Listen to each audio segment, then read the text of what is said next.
Introduction. I guess we all like to be recognized not for one piece of fireworks, but for the ledger of our daily work. Neil Armstrong. At 9:32 a.m. on July 16, 1969, time stood still throughout the world, as thousands converged on the Kennedy Space Center and millions tuned in on live television. At that instant, the first rumbles began to shake the ground as a small spacecraft attached to the giant Saturn V rocket several hundred feet tall started lifting off. Quickly being propelled several thousand miles per hour, it takes just a few minutes to reach a speed of 15,000 miles per hour, and just a few more minutes to enter orbit at 18,000 miles per hour. Apollo 11 was on its way to a historic first landing on the moon. Apollo 11's trip to the moon may have started on that day in 1969, but the journey had begun over a decade earlier as part of the space race between the United States and the Soviet Union.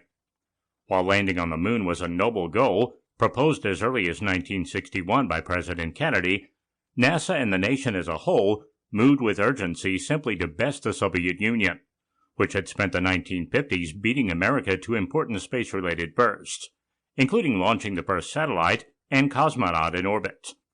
In fact, President Eisenhower's administration began the design for the Apollo program in 1960 in hopes of getting a head start to the moon, despite the fact the plans originated a year before the first Russian cosmonaut, Yuri Gagarin, orbited the Earth and 2 years before John Glenn did. Over the decade, NASA would spend tens of billions on the Apollo missions, the most expensive peacetime program in American history to that point, and even though Apollo 11 was only one of almost 20 Apollo missions, it was certainly the crown jewel, only one of nearly 20 Apollo missions conducted by NASA. And to make Apollo 11 a success, it would take nearly a decade of planning by government officials, hard work by NASA scientists, intense training by the astronauts, and several missions preceding Apollo 11. It also cost over $20 billion, making the Apollo program the most expensive peacetime program in American history at the time. When the Apollo program reached its pinnacle, the man at the center of it was Neil Armstrong, a farm boy and pilot who rose from a hardworking rural home to become the first to set foot on the moon and utter one of the 20th century's most famous phrases, "That's one small step for man, one giant leap for mankind." Armstrong did so through education, first in high school and later at Purdue University, a lot of hard work as a pilot during and after the Korean War, and some luck, coming of age at a moment when the space race was in full effect.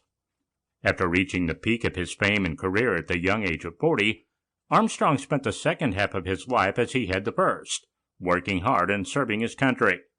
In doing so, he serves as one of the best examples of national pride and service that America has ever known. Neil Armstrong, the life and legacy of the first astronaut to walk on the moon, profiles his life and chronicles the most memorable space mission in history. In this audiobook, you will learn about Neil Armstrong like never before.